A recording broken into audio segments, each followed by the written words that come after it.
Oui, merci beaucoup, madame. Permettez-moi d'abord de souhaiter au nom du gouverneur de la Banque centrale des États de l'Afrique de l'Ouest, M. Jean-Claude Cassibro, la cordiale bienvenue à la presse dans les locaux de la BCEAO. Sur votre question, pourquoi la Banque centrale organise la conférence sur les changements climatiques? Pour y répondre, je pense qu'il vaut de rappeler un peu le contexte dans lequel s'inscrit l'urgence climatique pour les pays africains. Nous savons tous que le continent africain fait partie des faibles contributeurs des émissions de gaz à effet de serre. Donc, c'est estimé à moins de 5% par rapport à l'émission mondiale. Mais en dépit de ce fait aussi, les pays africains, y compris les pays de l'UMOA, sont les plus exposés aux risques liés au changement climatique. Et c'est fort de ce constat que la Banque centrale des États de l'Afrique de l'Ouest et également toutes les banques centrales africaines ont pris la mesure du rôle important qu'elles sont appelées donc à jouer donc au regard de leur mission fondamentale de soutenir donc les politiques publiques qui ont été engagées par les États pour respecter leurs engagements internationaux sur le climat. Et aussi, il y a un autre aspect important, c'est, comme vous le savez, le changement climatique, c'est une question qui transcende les frontières nationales. Et donc, de ce fait, ça requiert une forte collaboration et coopération de l'ensemble des acteurs concernés, et en particulier donc des banques centrales. Et pour la BCEAO, le fait d'organiser cet événement, c'est vraiment de favoriser un creuset d'échanges et de partage d'informations, de partage d'expériences entre donc les parties prenantes concernées, mais surtout les banques centrales, et donc pour réfléchir sur les problématiques liées au changement climatique. Et donc pour la Banque centrale, il s'agit donc de tirer des enseignements donc de cette conférence, et ces enseignements devront permettre donc à la BCEAO de définir une politique climat qui est cohérente et également qui prend en compte les spécificités des différents types de risques climatiques auxquels les États membres de l'Union sont exposés. Et quand on parle des risques climatiques, on fait référence à deux types de risques, en particulier les risques physiques et les risques de transition. Et nous savons tous que les pays africains et nos pays en particulier sont davantage exposés aux risques physiques liés par exemple aux inondations, aux sécheresses et également à l'augmentation de la chaleur.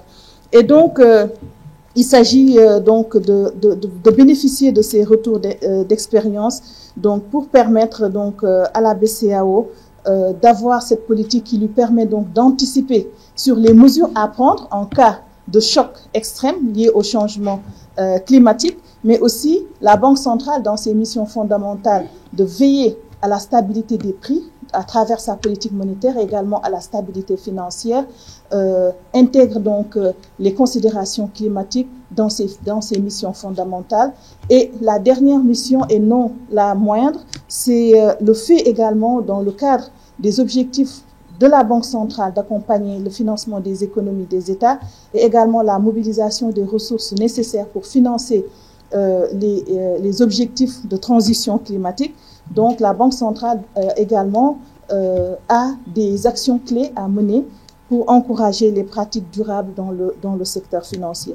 Vraiment, pour me résumer, concrètement, qu'est-ce que cette conférence-là apporte aussi bien à la BCEAO et également aux autres banques centrales qui sont présentes, c'est de leur permettre de mieux cerner le rôle qu'elles doivent jouer pour impulser les actions nécessaires pour permettre donc au secteur financier de contribuer adéquatement à la lutte contre le changement climatique dans les États. C'est un point important que j'avais commencé même tout à l'heure à évoquer en parlant des missions fondamentales des banques centrales. Et c'est la substance même de cette rencontre. On sait que les banques centrales, d'abord, jouent un rôle important dans la stabilité économique des États. Donc ça, c'est le rôle majeur des banques centrales. Et comment les banques centrales le font? Donc c'est à travers la mise en œuvre de leur mission fondamentale. Et la première mission de la Banque centrale, c'est d'assurer la stabilité des prix. Ça, c'est la mission fondamentale. Et à cette mission également s'ajoute la mission de veiller à la stabilité financière. Mais concrètement, qu'est-ce qu'on peut dire sur d'abord la première mission fondamentale de la Banque centrale en matière donc, de stabilité des prix? C'est que ce qu'il faut cerner, c'est que les effets du changement climatique peuvent avoir une incidence importante dans la conduite des missions fondamentales de la Banque centrale. Nous, en tant que ménages ou bien les entreprises et autres, tout le monde est impacté par des effets néfastes du changement climatique. Et dans la mesure où les agents économiques sont impactés ou peuvent être impactés par des effets néfastes du changement climatique, ça veut dire que ces effets-là ont un impact sur les canaux de transmission, aussi bien de la politique monétaire. Et il convient également de rappeler qu'il y a aussi les canaux de transmission des risques climatiques sur l'atteinte des objectifs des banques centrales et également leur rôle qui peuvent avoir des implications financières significatives. Prenons juste le cas, par exemple, le secteur agricole, on sait que c'est un secteur clé de nos économies.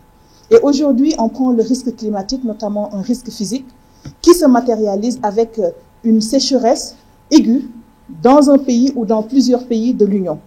Nous savons que le poids que le secteur agricole représente dans le PIB des pays de l'Union, et donc ce qui veut dire qu'il y a un impact de ces chocs-là sur nos économies et donc indéniablement sur les actions de la Banque centrale. J'avais dit tout à l'heure que la Banque centrale a un rôle important à jouer sur la stabilité économique. Et donc, dans ces missions fondamentales, l'importance donc de la prise en compte des considérations climatiques dans la politique monétaire. Donc, c'est un élément majeur sur lequel les banques centrales aujourd'hui sont très engagées. Et l'objectif, c'est quoi? Une banque centrale doit anticiper les chocs. Et pour anticiper les chocs, il faut que les banques centrales intègrent donc les effets éventuels des chocs climatiques sur les populations et également quelles sont les mesures de politique monétaire à prendre en cas donc de choc, d'événements climatiques sévères. Mais aussi, le point que j'évoquais tout à l'heure, la Banque centrale aussi a un rôle à jouer pour accompagner les États dans le développement durable au niveau des pays, parce que c'est ça qui permet de réduire la vulnérabilité aux risques climatiques des agents économiques. Aujourd'hui, on parle souvent, en parlant de risques climatiques, les projets verts. On parle par exemple de l'émission d'obligations vertes pour soutenir des projets qui ont un effet positif sur l'environnement et le climat. Et donc, c'est dans ce cadre-là que les actions des banques centrales aussi, à travers la politique monétaire, permettent aux États d'atteindre leurs objectifs. Et peut-être juste pour finir sur une autre mission fondamentale de la Banque centrale, qui est importante, qui vient compléter sa mission en matière de politique monétaire, c'est la stabilité financière. Et pourquoi? Parce que les banques centrales également, au-delà de la politique monétaire, jouent le rôle de régulateur et de superviseur au niveau du secteur financier. Si nous prenons le cas de l'Union, par exemple, c'est un rôle important que la Banque centrale joue au niveau du secteur bancaire.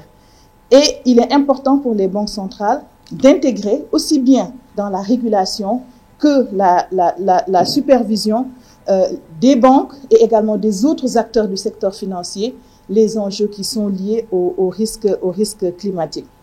Et pourquoi c'est important? Aujourd'hui, pour mobiliser des ressources ou pour permettre aux populations de bénéficier de crédits bancaires, la première chose est également, par exemple, pour permettre aux populations de faire des dépôts au niveau du secteur bancaire et un bon fonctionnement du secteur bancaire, le préalable important, c'est la confiance dans le secteur bancaire. Si aujourd'hui un événement climatique fait en sorte que le secteur bancaire s'effondre, ça veut dire que les populations n'ont plus de confiance dans le secteur bancaire. Et c'est ça le rôle de la stabilité financière. Donc également, la Banque centrale doit anticiper sur les chocs climatiques et assurer une stabilité financière au niveau du secteur financier. Voilà donc les éléments de précision que je voulais apporter sur cette question sur les missions fondamentales de la BCEAO.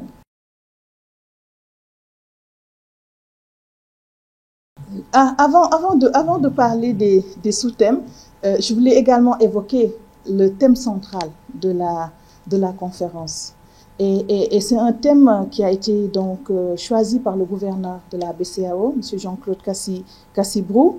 J'ai indiqué tout à l'heure que ce qu'on attend de façon spécifique dans cette conférence, c'est quelles sont les actions qui vont permettre aux banques centrales d'impulser une meilleure contribution du secteur financier dans la lutte contre le changement climatique. Et c'est ça qui explique donc la thématique de la conférence qui porte sur le rôle des banques centrales face aux défis du changement climatique. Et avec bien sûr une vision globale qui est de contribuer à bâtir un système financier résilient et également un système financier durable. Maintenant, si on en revient aux thématiques des différentes sessions. La première thématique, ça porte sur un sujet brûlant, un sujet d'actualité. Vous savez, je disais tout à l'heure qu'il est important dans la définition de nos politiques climatiques de prendre en compte les spécificités de nos pays. Et une des questions brûlantes aujourd'hui, c'est comment la problématique du changement climatique doit être prise en compte par les pays africains sans compromettre leur développement. Et donc, ce sont des questions sur lesquelles les avis sont divergents de part et d'autre. Et la première session de cette conférence devrait permettre déjà de faire un état des lieux sur les risques climatiques en Afrique et également dans le monde, et également échanger sur les réflexions actuelles sur les problématiques donc, liées au changement climatique sur le développement de l'Afrique. Maintenant, la deuxième thématique et la troisième thématique sont liées aux missions fondamentales de la BCEAO. J'évoquais tout à l'heure l'importance de la stabilité financière, et la deuxième thématique permettra aux gouverneurs de banques centrales et également aux autres acteurs concernés d'échanger sur les enjeux et défis liés à la stabilité financière. Et par exemple, aujourd'hui, au regard des risques climatiques, comment, par exemple, le secteur bancaire doit être supervisé? Comment faire en sorte qu'au niveau du secteur bancaire, qu'on intègre les risques liés au changement climatique? Comment le superviseur du secteur bancaire doit intégrer dans sa surveillance ces risques au niveau du secteur? Et également, par exemple, aujourd'hui, au niveau de la Banque centrale, nous le faisons dans nos stress tests, les simulations de crise annuelles pour définir des scénarios de crise liés à des chocs climatiques. Et donc, ça nous permet de voir un peu, si on définit des chocs climatiques et on fait une simulation de crise, quel est l'impact que ça va avoir sur le secteur financier?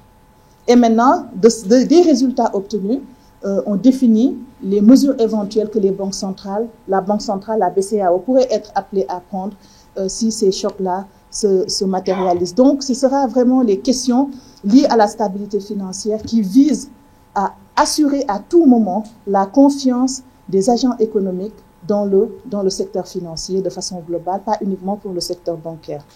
Et l'autre thématique, la troisième thématique va porter sur la contribution de la politique monétaire aux enjeux liés aux risques climatiques. Et donc, c'est la mission fondamentale des banques centrales. Et l'objectif, c'est vraiment de recueillir actuellement quelles sont les initiatives qui ont été prises par les banques centrales pour se préparer au choc climatique et également les mesures de politique monétaire à prendre. Mais surtout aussi, les changements climatiques, c'est également une opportunité pour les banques centrales de favoriser le financement vert. Et dans le cadre de la conduite de la politique monétaire, les banques centrales peuvent mettre des incitatifs qui vont favoriser ce type de financement. On peut donner juste un exemple. On prend par exemple l'exemple des obligations vertes. Aujourd'hui, quand les États veulent mobiliser des ressources, ou bien quand M. XYZ a un projet vert, ils ont besoin d'avoir des ressources. Et donc, ces ressources-là sont obtenues à travers des obligations vertes qui sont émises ou bien directement par le secteur bancaire. Et donc, dans le cadre de la conduite de la politique monétaire, La Banque centrale, par exemple, peut définir, donner une priorité aux obligations vertes comme étant des supports de refinancement à la Banque centrale. C'est-à-dire que quand les banques viennent pour avoir un prêt au niveau de la Banque centrale, le fait d'utiliser les obligations vertes, ça leur permet d'avoir donc des supports qui sont éligibles. Ça, c'est juste pour donner un exemple illustré aujourd'hui dans quelle mesure l'action des banques centrales est très importante sur les questions climatiques. La dernière thématique, elle est fondamentale parce que en matière de changement climatique, oui, il faut évoquer les risques. Les risques, il faut se prémunir des risques. Il faut anticiper sur les mesures à prendre. Mais aujourd'hui, ce qui est important aussi, c'est comment faire pour favoriser un financement vert de nos économies. Parce qu'il y a ce qu'on appelle l'adaptation au changement climatique. Donc l'adaptation au changement climatique, son objectif, c'est de faire en sorte d'atténuer les vulnérabilités liées au changement climatique sur les populations.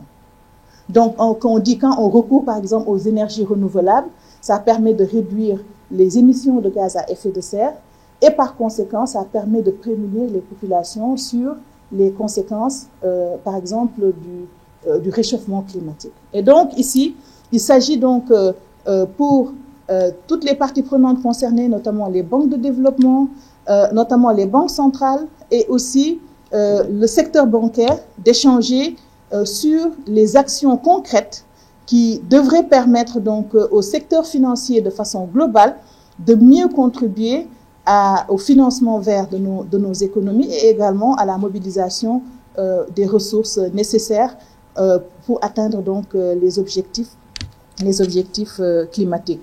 Et je voudrais également indiquer qu'après ces sessions, il y aura une table ronde des gouverneurs. Et donc les gouverneurs vont faire une table ronde pour recenser les enseignements clés à tirer de cette conférence pour les banques centrales, mais également pour les partenaires extérieurs des États et aussi pour les acteurs du secteur financier. Donc, ce sera donc clôturé, les travaux sont clôturés par cette table ronde des gouverneurs.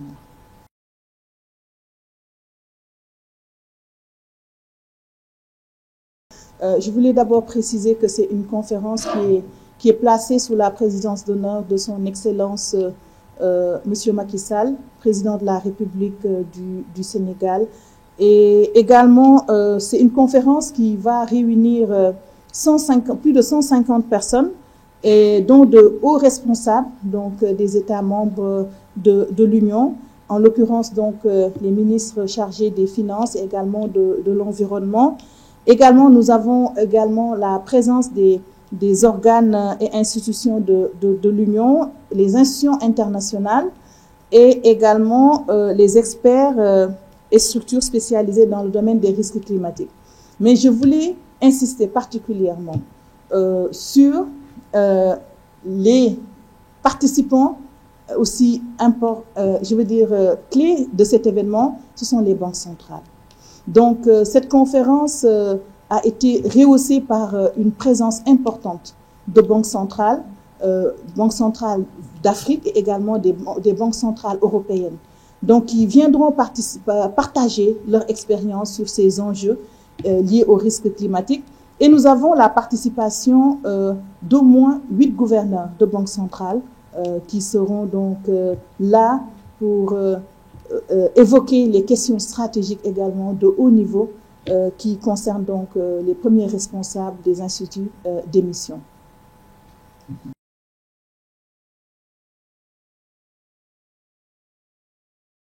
D'abord sur les initiatives de la Banque centrale, ce qu'il faut relever, c'est que la Banque centrale a pris la mesure de l'importance des questions climatiques.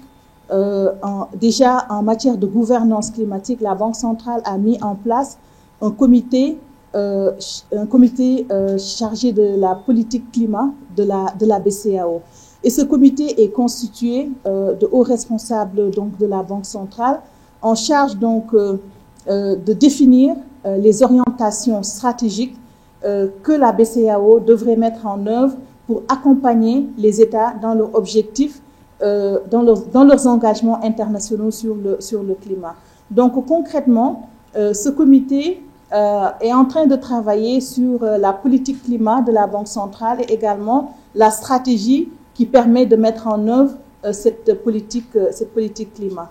Et donc l'objectif, c'est de définir l'ensemble des actions nécessaires, notamment les actions qui sont liées aux missions fondamentales de la BCEAO en matière donc de politique monétaire, de stabilité financière, mais également sur la coopération qui est un élément clé de cette politique. Et aussi, autre initiative prise par la Banque centrale. Donc, il y a des questions qui seront discutées lors de cette conférence sur lesquelles la Banque centrale a déjà engagé des réflexions. Je disais déjà que dans le cadre de ces exercices de simulation de crise annuels, de stress test, la Banque centrale intègre déjà des chocs climatiques pour voir un peu quel est l'impact que ça va avoir sur le secteur bancaire de l'Union et quelles sont les mesures que la Banque centrale pourrait être appelée à prendre. Et donc cet exercice permet à la Banque centrale d'apprécier la résilience du secteur bancaire de l'Union face aux chocs climatiques à travers leur exposition, par exemple, dans le secteur agricole. Et autre action également menée par la Banque centrale a engagé maintenant aussi des réflexions pour doter l'Union aussi d'une taxonomie verte qui va permettre de pouvoir faire une classification aussi bien par exemple au niveau du bilan des banques en termes d'actifs et également en termes de passifs. Qu'est-ce qu'on considère comme, quels sont les critères pour considérer par exemple un projet comme étant un projet vert? Donc c'est un aspect important en matière donc de conduite d'une politique monétaire qui intègre ces éléments, parce que les données liées au changement climatique sont fondamentales pour permettre à la Banque centrale, aux banques centrales de mener à bien leur mission. Et aussi un autre élément, c'est les standards internationaux. Parce que au plan international, les institutions internationales ont déjà commencé à réfléchir sur ces questions pour les banques centrales. Aujourd'hui, quel est le cadre réglementaire à mettre en place au niveau du secteur financier pour qu'on s'assure que le secteur financier s'imprègne et est assez sensibilisé sur les questions liées au climat et également quelles sont les attentes minimales des superviseurs du secteur financier vis-à-vis donc des banques ou bien des autres acteurs en matière de gestion du risque climatique. Donc le dernier aspect et non le moindre, qui est une priorité de la Banque centrale, parce que la Banque centrale, au-delà même du changement climatique, accompagne les États pour renforcer le financement des économies et diversifier les alternatives de financement. Et donc, dans ce cadre aussi, la Banque centrale réfléchit sur les alternatives de financement qui vont favoriser une éclosion de la finance verte dans notre région.